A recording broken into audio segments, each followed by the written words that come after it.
2000, we bought an abandoned 100-acre farm in the foothills of the Appalachian Mountains. We spent years cleaning it up, built a new house, and now are trying to make it a functional homestead farm. Welcome to Red Tool House. Well, in this video, we wanted to continue to talk about things to look for before buying land for a homestead. And in this one, this is kind of a sad situation that we have real close to us. We're actually on the original homestead for the entire valley. So it'd be my property, all of our neighbors' properties. This is originally like a 1,000-acre piece. And where I'm standing is what's left of the original cabin. There used to be a cabin right here. And the cabin actually still stood when we first bought our property.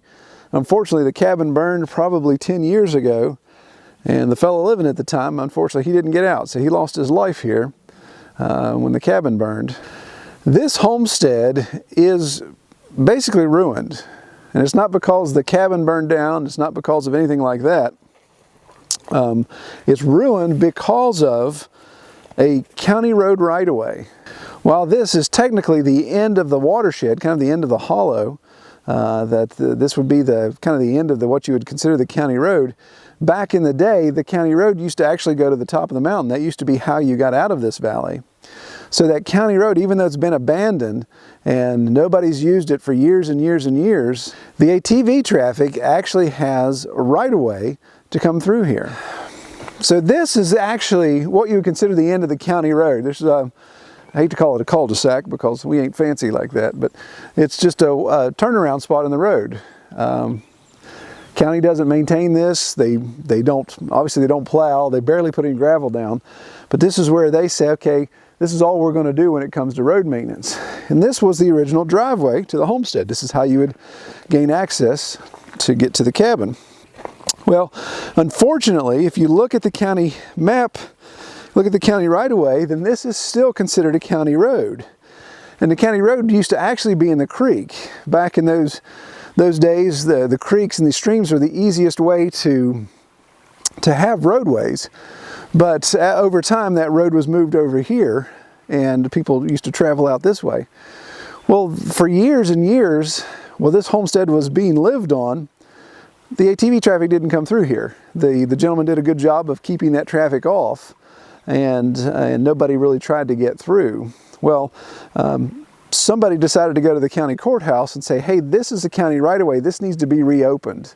So they're able to get it reopened, and now ATV traffic can come right through here.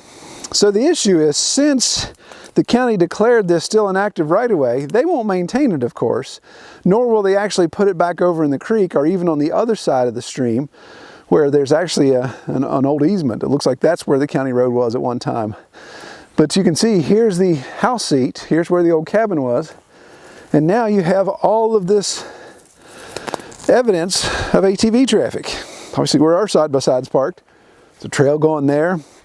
This place looks like a highway, and they've got all this walled out. I can remember when the gentleman that passed away in the cabin was living here. He had a really nice garden through here. He did have a school bus that was his pig pen, which was always interesting, but he was working this property. So now you look at it and say, well, it's an abandoned piece of land. Somebody can obviously take it and fix it up. But this really is the most usable spot. This is where you'd want to have a house. This is where the well is. This is where the septic is. This is where all those elements are. But you've got four-wheeler traffic that comes right through here. Now, some of you may be thinking, well, if I had this land, the first thing I'd do is I'd block it off, and I'd keep, make sure that nobody could get through here. Well, you could try that. But again, according to the county, this is an area that has to have right-of-way. So there has to be some road. Now, if this was my land, I would try to push it back over there on the other side of the hill to at least get it out of here. But I wouldn't want a house here and be 20 feet away from all this four-wheeler traffic. And it's kind of funny because today's Saturday, I wouldn't be surprised while we're filming if we have somebody come ripping through here. So we're keeping an ear out. But there's just a lot of traffic that gets here. It becomes a point to get from one point to another point. This is kind of the shortest distance. Okay, I get it. The irony is not lost that I'm talking about four-wheeler traffic destroying this land, and I'm here with my ATV. It's a documentary, of course. But obviously with all this ATV traffic comes the cliche, the garbage. And of course, the wallowing out. This hole here, like I said, is a pretty good size hole. But this land is literally just over the ridge from the back of our property. So we have a small area of our property line that adjoins. But this is something that's on a warm day or a summer day, we can hear just four-wheeler after four-wheeler, ATV after ATV coming through here.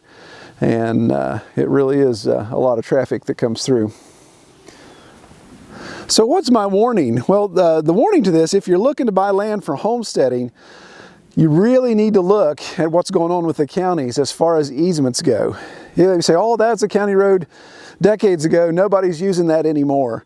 But that was the way this was. Nobody's using it anymore. It's abandoned. But just with one person going to the courthouse and appealing, they got this opened back up. So that allowed literally thousands and thousands of people to come through here a year and treat it like a road. And again, you can see there's no maintenance being done. So the county isn't taking ownership of it. These ruts, there's a hole up there I could probably fall in and disappear. These ruts, they're just tearing this land all to pieces. In all honesty, Kelly's folks were looking at maybe buying this land to when they were thinking about moving out more rural close to us. And we had a long, hard look at it, and that was before the four-wheeler traffic started really ramping up.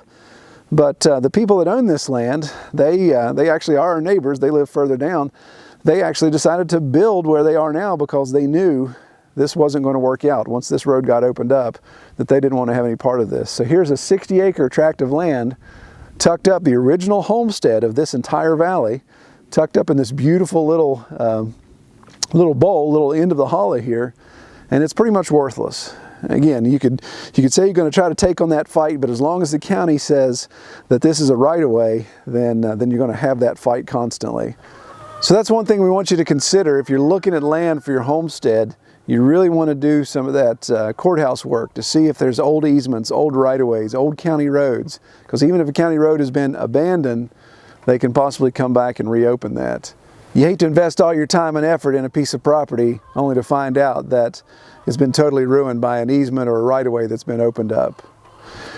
Well, we hope you all like these videos. If you do, please give them a thumbs up. That helps other people find us. Be sure to subscribe if you haven't. Check us out on Facebook at facebook.com/Red Tool House Farm. Take care, everybody.